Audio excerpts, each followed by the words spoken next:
مگر اس وقت ہمارا ملک جو کہ تیسرے نمبر پہ پہنچ چکا ہے اور کچھ لوگوں کی طرف سے لاپرواہیاں بھی ہو رہی ہیں، تو ہمیں بہت بیدار رہنے کی ضرورت ہے، ہوشیار رہنے کی ضرورت ہے۔ اسے ہم ہلکا نہ سمجھیں، کسی قسم کی افواہ میں بھی نہ پڑیں، بس اپنی سیفٹی میں آپ لگے رہیں۔ کوئی چیز ہے نہیں ہے یہ بات کی بات ہے، آپ اپنے کو کیسے سیف رکھ سکتے ہیں، جو گائیڈ لائن آپ کو حکومت کی طرف سے بتائی جا رہی ہے اس پر پوری طرح سے عمل کریں۔ آپ خود دیکھیے کہ جب سے ڈھیل ملی ہے اس کے بعد سے یہ بڑھتا جا رہا ہے معاملہ، اور آج تو بہت سنگین حالات ہیں۔ کچھ خبر آئی کچھ صوبوں میں، کچھ جگہوں پر، کچھ علاقوں میں پھر سے کچھ دنوں کے لیے لاک ڈاؤن کو نافذ کر دیا گیا ہے۔ ابھی جسٹ بالکل مغرب سے پہلے ہی لکھنؤ سے ہمیں خبر ملی کہ ہمارے ہی ایک محلے میں ایک شخص کو لے جایا گیا ہے، اور پھر وہ جس طرح سے وہ عملہ آتا ہے لے جاتا ہے، پورے محلے میں ایک دہشت پیدا ہو جاتی ہے۔ بہرحال اللہ تعالیٰ سب کو محفوظ رکھے۔ کئی جگہ سے ہمارے احباب نے، ہمارے دوستوں نے، ہمارے سپاہیوں نے، ملنے جلنے والوں نے کہا ہے کہ بہت سے لوگ ان کے علاقوں میں لاپرواہیاں کر رہے ہیں، تو ہماری اپیل ہے کہ آپ حضرات ایسا نہ کریں۔ یہ راتوں کی مجلسوں کو بلا وجہ آپ جو ایک دوسرے کے ساتھ گھومنا پھرنا جاری رکھے ہوئے ہیں، اسے بند کیجئے، اور جب تک کہ حالات پوری طرح اطمینان بخش نہ ہو جائیں بہت احتیاط کی ضرورت ہے۔ جو آپ کو ماہرین بتا رہے ہیں اس وقت، خاص طور سے WHO نے بتایا کہ ایسا بھی اب ہو سکتا ہے، وہ بھی مان رہے ہیں کہ ایسا ہو سکتا ہے کہ یہ فضا میں بھی اب اس کے جراثیم پھیلیں اور ایک دوسرے تک پہنچ جائیں، ایسا بھی ہو سکتا ہے۔ تو اس لیے ہو سکتا ہے دوریوں و فاصلہ اور بڑھایا جائے، اور جس طرح کی ہدایتیں WHO کی طرف سے آئی ہیں، ماہرین ڈاکٹرز کہہ رہے ہیں کہ اس کا شکار وہ جلدی ہوگا جس کا امیون سسٹم کمزور ہوگا، قوت مدافعت، یہی چھمتا، یہ قوت، یہ سسٹم آپ اگر مضبوط رکھیں گے آپ کو، تو انشاءاللہ تعالی اللہ کی مشیت سے آپ اس بیماری سے محفوظ رہیں گے۔ تو بہت ضروری ہے اس چیز کو سمجھنا، اس بالکل لاپرواہ بن کے مت رہیے اس وقت۔ آپ اپنی زندگی میں ان چیزوں کو اپنائیے روز کے معمول میں جس سے آپ کے یہ امیون سسٹم بڑھے، مضبوط ہو، اس میں طاقت پہنچے، قوت مدافعت آپ کی بڑھے، تاکہ کبھی اس طرح کا کوئی شخص آپ کے قریب آ بھی جاوے جسے یہ بیماری ہے، تو اگر آپ تک وہ چیز منتقل ہوتی ہے تو آپ کے اندر وہ قوت مدافعت ہو کہ آپ کا جسم اس سے لڑ لے اور آپ اس کے شکار نہ بن سکیں۔ تو دوستو، سب سے اچھا فارمولہ تو ہمیں خود اللہ تعالیٰ نے اس کے حبیب محمد صلی اللہ تعالیٰ علیہ وسلم نے عطا فرمایا، ساری بیماریوں کے لیے، ہر قسم کی قوت کو پیدا کرنے کے لیے، بڑھانے کے لیے۔ رب تعالیٰ خود فرماتا ہے وَنُنَزِّلُ مِنَ الْقُرْآنِ مَا هُوَ شِفَاءٌ وَرَحْمَةٌ لِّلْمُؤْمِنِينَ، کہ ہم نے قرآن میں ایسی چیز نازل کی ہے، ہم نازل کرتے ہیں کہ جس میں شفا ہے، رحمت ہے مومنین کے لیے۔ تو ہم عادی بنیں، ہم اپنے روز کے معمول میں داخل کریں اس کو کہ ہمیں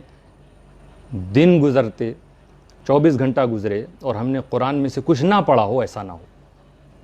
قرآن کریم ہم پڑھنا شروع کریں گے تو رب تعالیٰ نے وہ جہاں شفا، خصوصی شفا عطا فرمائی ہے، ہمارا گزر ادھر سے بھی ہوگا اور ساری بیماریاں وہ آیتیں دور کرتی چلی جائیں گی۔ تو انشاءاللہ تعالیٰ ہمیں اور آپ کو اس کی عادت بنانا ہے۔ صبح ہم اٹھیں، فجر کے وقت اٹھیں، ہم 5 وقت کی نماز کی پابندی کریں، قرآن کریم کو ہاتھ میں لیں، چومیں، نظروں سے دیکھیں اور زبان سے پڑھیں، اس کو دل لگا کر پڑھ کر تو آپ دیکھیے انشاءاللہ تعالیٰ سب سامان اگر آپ کسی کے پاس ہے تو وہ قوم مسلم کے پاس ہے، مگر ہم نے تو اسے طاق پہ رکھ دیا ہے۔ شفا ہمارے پاس موجود، دنیا کہہ رہی ہے کہ بھئی اس کا ابھی تک کوئی علاج نہیں ہے، آپ کے پاس علاج موجود ہے، مگر آپ نے الماری میں اور طاق میں اسے رکھ دیا ہے۔ آپ اس کے عادی بنیے اور خدا پر ایمان کو مضبوط رکھیے۔ آپ وہ چیزیں جس سے آپ کا امیون سسٹم بڑھے گا وہ مضبوط ہو، اور امیون بھی اور ایمان بھی دونوں چیزیں مضبوط ہونی چاہیے آپ کی، تو انشاءاللہ تعالیٰ آپ بہت بے فکر نظر آئیں گے۔ تب بے فکری ہو تو اچھی بھی لگتی ہے کہ ہاں اس بندے کا ایمان اتنا مضبوط ہے، اتنا مضبوط ہے خدا پر ایمان، اور یہ خدا کی ایسی بندگی کرتا ہے کہ اب اسے دنیا کی کسی چیز کا کوئی خوف اور غم نہیں ہے، تو ویسا ایمان پیدا کرو دوستو۔ ڈرنے کی ضرورت نہیں، کہیں کہیں بہت خوف کا عالم ہے کہ ارے یہ ہو نہ جائے اور یہ کہیں ہم جا رہے ہیں ہم کو لگ نہ جاوے۔ احتیاط ضروری ہے، احتیاط آپ کریں، مگر خدا پر بھروسہ رکھیں۔ شفا دینے والا بھی وہی ہے، مرض دینے والا بھی وہی ہے۔ کامل ایمان، کامل توکل، کامل بھروسہ اس کی ذات پر ہم رکھیں۔ یہ زندگی اور موت کیا کسی ڈاکٹر کے ہاتھ میں ہے، یہ ہمارے ہاتھ میں ہے۔ اس وقت صرف کورونا سے ہی مرنے والے نہیں ہیں جن کی خبر آپ کو اور ہمیں مل رہی ہے، دوسری اور بیماریوں سے بھی مر رہے ہیں، حادثات میں بھی لوگوں کا وصال ہو رہا ہے، انتقال کر رہے ہیں، مر رہے ہیں لوگ۔ تو وہ تو زندگی اور موت کا مالک پروردگار ہے، وہ جس کو جس طرح کہ جب جسے چاہے موت دے دے۔ الذی خلق الموت والحیات، وہ ہے جس نے زندگی اور موت کو پیدا کیا۔ بس پیدا تو کیا ہے، بس وجہ پہ غور کرو، وہ جب چاہے جس کو پیدا کرتا، جب چاہے جس کو موت دیتا، لیکن کیوں یہ زندگی اور موت دیا ہے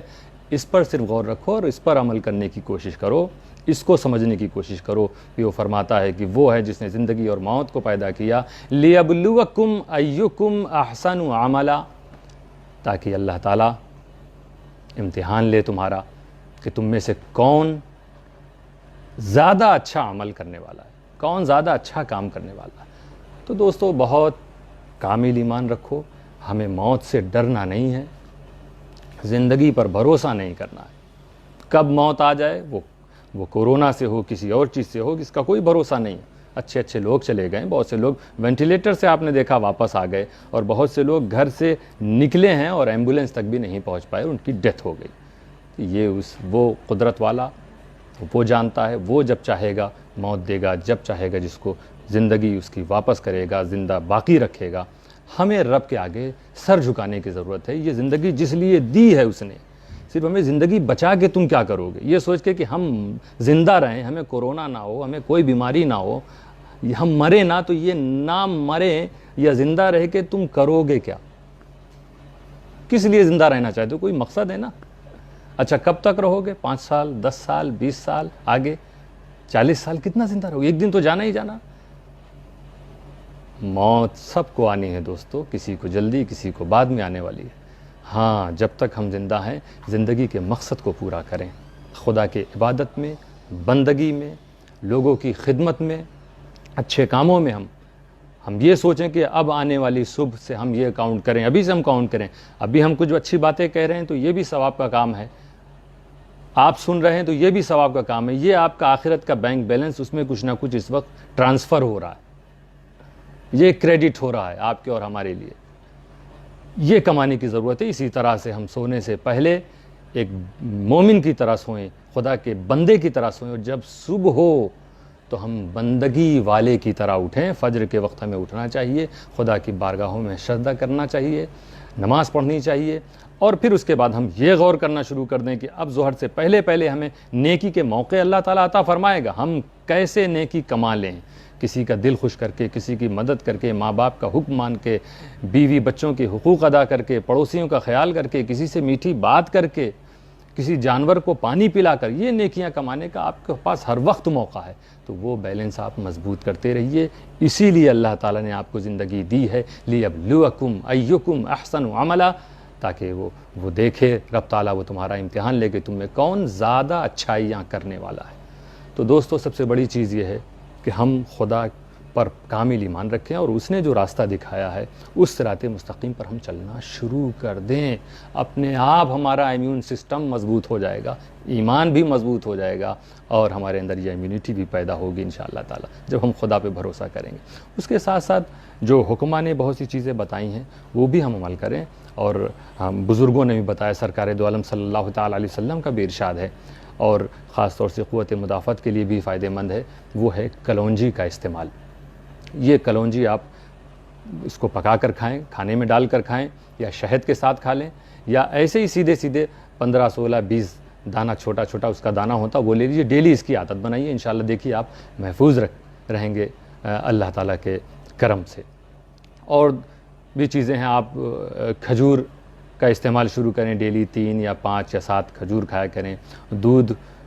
ہلدی ڈال کر اس میں یہ پیا کریں۔ تو یہ ساری وہ چیزیں ہیں جس سے آپ کی قوت مدافعت یہ بڑھے گی، جو آپ کا امیون سسٹم ہے یہ مضبوط ہوگا انشاءاللہ تعالی۔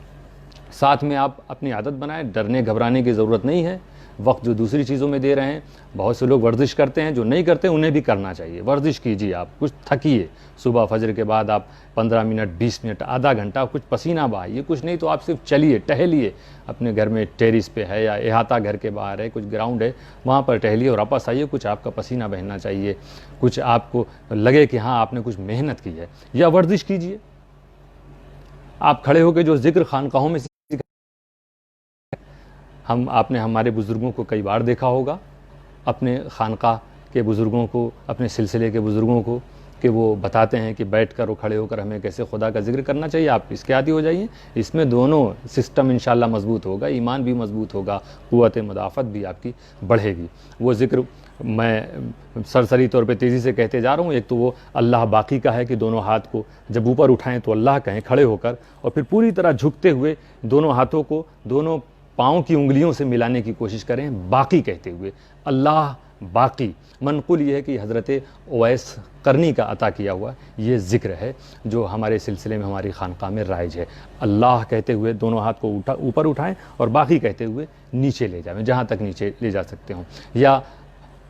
لا الہ الا اللہ کہہ کر آپ وہ جو ایک دنڈ بیٹھک کا انداز ہوتا مگر اس میں ذکر الہی کرتے چلے جائیں، یا اپنے ہاتھوں کو جیسے کوئی کھودنے والا کسی چیز کو کھودتا ہے، حضرت مخدوم اشرف جہانگیر سمنانی نے نیر شریف کو اس طرح کھودا تھا، اور اس کے بعد یہ ذکر رائج ہوا ہے لا الہ الا اللہ کہتے ہوئے آپ، تو اس سے آپ جب خدا کا ذکر کریں گے آپ کی روح بھی مضبوط ہوگی، اور ساتھ میں جو آپ کا جسم حرکت میں ہے تو آپ کا جسم بھی مضبوط ہوگا۔ تو یہ وہ ساری چیزیں جو آج کے حالات میں تو بہت زیادہ ضروری ہیں، اور انشاءاللہ تعالی یہ چیز ہو گئی تو اس سے ہمارا اپنا فائدہ، جسم کا بھی اور روح کا بھی فائدہ ہے، زندگی کا جو مقصد ہے ہم اسے پورا کرنا شروع کر دیں گے۔ اللہ تعالی ہم سب کو توفیق عطا فرمائے۔ تو ہم اپنے مشن کے سپاہیوں سے، اپنے تمام چاہنے والوں سے اور تمام سامعین سے کہیں گے کہ اگر ابھی بھی آپ نماز چھوڑ رہے ہوں تو نماز شروع کیجئے۔ آج ڈاکٹرز غیر مسلم ڈاکٹر سے کہہ رہے ہیں کہ آپ لوگوں کے ہاں جو نماز ہے 5 وقت، یہ نماز اور وضو ہی یہی پابندی سے کوئی کرتا رہے تو انشاءاللہ اس بیماری سے وہ محفوظ رہے گا۔